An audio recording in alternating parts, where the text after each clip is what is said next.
Qu'est-ce que c'est? C'est un gros nez, c'est un gros nez, c'est un tarin, c'est un pif, il me semble. On aurait pu dire même, c'est un roc, c'est un pic, c'est un cap, que dis-je? C'est une péninsule.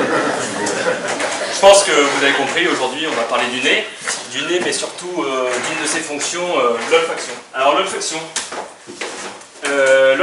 bon, c'est un sens qui permet d'appréhender l'environnement extérieur. Au niveau de la physiologie de l'olfaction, elle se présente en quatre étapes.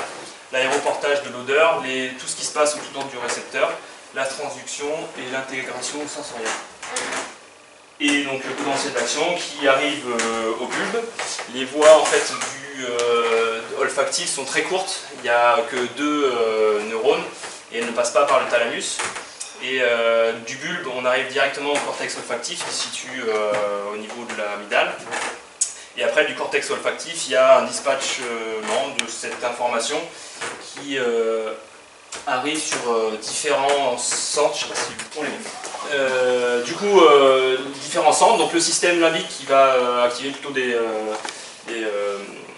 toute la sphère un petit peu émotionnelle, le cortex hippocampe pour tout ce qui est mémoire, le couple hypothalamo-hypophysaire pour la gestion de la biologie interne, et le cortex préfrontal qui lui va en fait récupérer les informations, les afférences sensorielles. Il y a une vraie relation entre l'olfaction, l'émotion et la mémoire, de par la proximité notamment des centres. Et c'est ça, en gros, souvent on a cette sensation de déjà-vu. Sensation de déjà-vu, vous rentrez dans une pièce inconnue, mais finalement vous avez des souvenirs, des images familières qui arrivent. Et je pense que maintenant, voilà, vous avez compris comment ça peut fonctionner.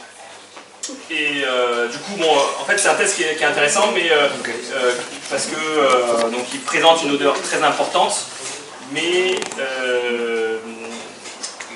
il n'y a pas de gradient, c'est oui ou non, ce patient a un problème d'olfaction ou ce patient n'a pas de problème.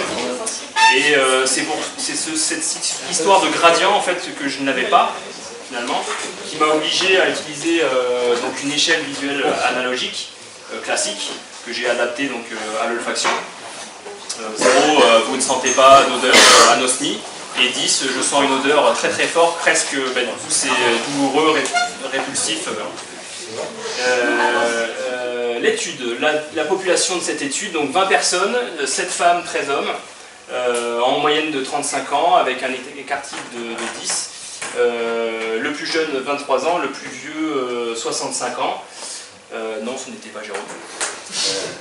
Dans la population de fumeurs, ce qui ne correspond pas à la moyenne de fumeurs françaises, et 12 patients,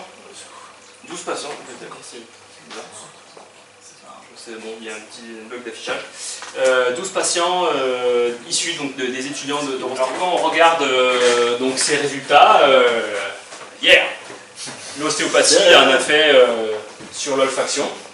Avec donc des spécificités, un intérêt à travailler la sphère crânienne, une hypothèse intéressante sur le travail thoracique pour ça, et a priori donc les populations des plus de 50 ans n'ont pas été trop améliorées.